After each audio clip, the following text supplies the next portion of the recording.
আসসালামু আলাইকুম সবাইকে।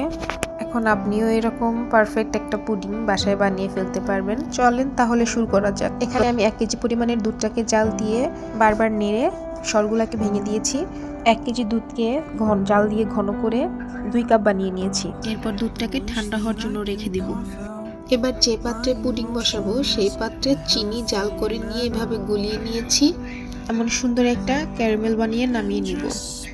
এবার অন্য একটি পাত্রে 4টা ডিম নিয়ে তার সাথে ভ্যানিলা এসেন্স দিয়ে ভালোভাবে ডিমটাকে ফেটিয়ে নিব।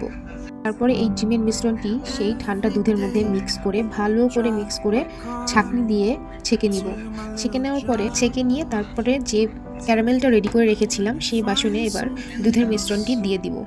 পর্যায়ে পাত্রের মুখটা বন্ধ করে দিয়ে চুলায় বড় একটি হাঁড়ি বসিয়ে তার মধ্যে অর্ধেকটা পানি দিয়ে তার মধ্যে বাটিটা বসিয়ে দেব। খেয়াল রাখতে হবে যেন অতিরিক্ত পানি না হয়, কারণ অতিরিক্ত পানি দিলে যখন পানিটা বলক আসবে তখন পুডিংয়ের ভিতরে ঢুকে যাওয়ার সম্ভাবনা থাকে। এবার এইটাকে আমি 25 থেকে 30 মিনিট পর্যন্ত স্টিম করে নিব।